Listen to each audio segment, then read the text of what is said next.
Welcome to Tamil GK Academy, Current Affairs and TNPSC Notes.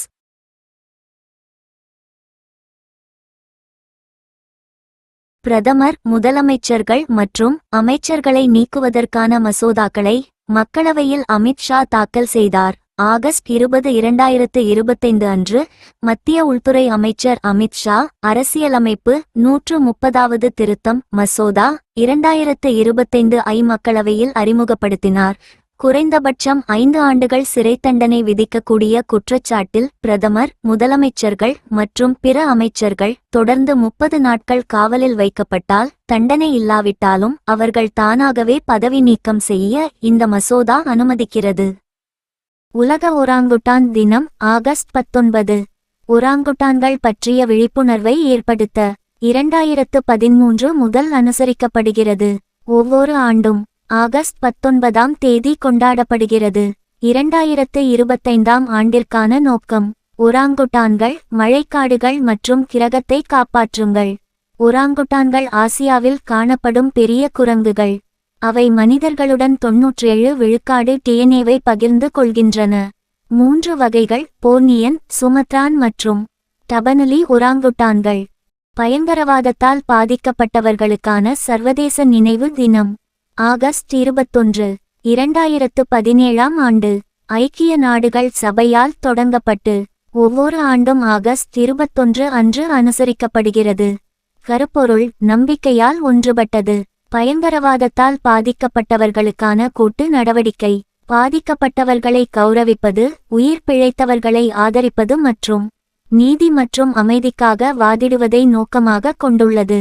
நாடுகள் மற்றும் சமூகங்களுக்கிடையே ஒற்றுமை, குணப்படுத்துதல் மற்றும் ஒத்துழைப்பில் கவனம் செலுத்துகிறது. புதிய பயங்கரவாத பாதிக்கப்பட்டவர்கள் சங்க வலையமைப்பு உலகளவில் பாதிக்கப்பட்டவர்கள் தலைமையிலான அமைப்புகளை ஆதரிக்கிறது. உலக தொழில்முனைவோர் தினம் ஆகஸ்ட் 21. தொழில்முனைவோரின் சாதனைகளை அங்கீகரிக்கும் வகையில் ஒவ்வொரு ஆண்டும் ஆகஸ்ட் 21ஆம் தேதி உலக தொழில்முனைவோர் தினம் அனுசரிக்கப்படுகிறது. இந்த நாள் தொழில்முனைவோரின் படைப்பாற்றல், தலைமைத்துவம் மற்றும் வணிகங்களை கட்டியெழுப்புதல் மற்றும் புதுமைகளை இயக்குவதில் மீள்தன்மைக்காக அவர்களை கௌரவிக்கிறது. தொழில்முனைவோர் வேலைவாய்ப்பு உருவாக்கம், பொருளாதார வளர்ச்சி மற்றும் சமூக முன்னேற்றத்திற்கு பங்களிக்கின்றனர். உலக மூத்த குடிமக்கள் தினம் ஆகஸ்ட் 21. முதியோர்களின் பங்களிப்புகளை கௌரவிக்கும் வகையில் ஒவ்வொரு ஆண்டும் ஆகஸ்ட் 21ஆம் தேதி உலக மூத்த குடிமக்கள் தினம் அனுசரிக்கப்படுகிறது. முதன்முதலில் 1988ஆம் ஆண்டு அமெரிக்க ஜனாதிபதி ரொனால்ட் ரீகனால் அறிவிக்கப்பட்டது. 1990ஆம் ஆண்டு ஐக்கிய நாடுகள் சபை இதை ஏற்றுக்கொண்டது.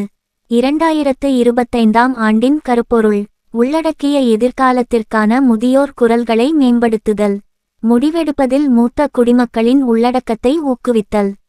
2025ஆம் ஆண்டுக்கான U20 உலக மல்யுத்த சாம்பியன்ஷிப்பில் தபஸ்யா முதல் தங்கம் வென்றார். பல்கேரியாவில் நடைபெற்ற 2025ஆம் ஆண்டு U20 உலக மல்யுத்த சாம்பியன்ஷிப்பில் 57 கிலோ பிரிவில் ஃபெலிசிடாஸ் டோம்ஜேவாவை 5-2 என்ற கணக்கில் தோற்கடித்து இந்தியாவின் முதல் தங்கத்தை தப்ஸ்யா வென்றார். 68 கிலோ பிரிவில் சுஷ்டி ஜப்பானின் ரே ஹோஷினோவிடம் 0-7 என்ற கணக்கில் தோல்வியடைந்து வெள்ளிப் பதக்கம் வென்றார். ஆண்கள் பிரிவில் 57 கிலோ பிரிவில் ரஷ்யாவின் மாகோமெட் ஓட்சாமிரோவிடம் 5-8 என்ற கணக்கில் தோல்வியடைந்து சுமித் மாலிக் வெள்ளிப் பதக்கம் வென்றார். ஒரு விதவையின் மாமனார் இறந்த பிறகு திருமண குடும்பத்தின் மூதாதையர் சொத்து அல்லது கூட்டுச் சொத்திலிருந்து பெறப்பட்ட அவரது சொத்திலிருந்து பராமரிப்பு கோருவதற்கு அவளுக்கு உரிமை உண்டு என்று டெல்லி உயர் நீதிமன்றம் தீர்ப்பளித்தது. புகழ்பெற்ற எழுத்தாளரும் இலக்கிய தலைவருமான ரோசின்கா சவுத்ரியின் இந்தியாவின் முதல் தீவிரவாதிகள் என்ற புத்தகம் வெளியிடப்பட்டது. இளம் வங்காளமும் பிரிட்டிஷ் பேரரசும் என்ற புத்தகம் ஹென்றி டெரோசியோ தலைமையிலான 19ஆம் நூற்றாண்டின் முற்பகுதியில் சீர்திருத்தவாதிகளின் கூட்டமைப்பான யங் வங்காள குழுவின் உருமாறும் அறிவுசார் இயக்கத்தை ஆராய்கிறது. 17 வயதான ஆங்கிலோ போர்த்துகீசிய கவிஞரான ஹென்றி டெரோசியோ 1826இல் கல்கத்தாவின் இந்து கல்லூரியில் விரிவுரையாளரானார். கஜகஸ்தானின் ஷிம்கெண்டில் நடைபெற்ற ஆசிய துப்பாக்கி சுடும் சாம்பியன்ஷிப் போட்டியில் ஆடவர் ஸ்கீட் பிரிவில் அனந்த்ஜித் சிங் நருகா தங்கப் பதக்கம் வென்றார்.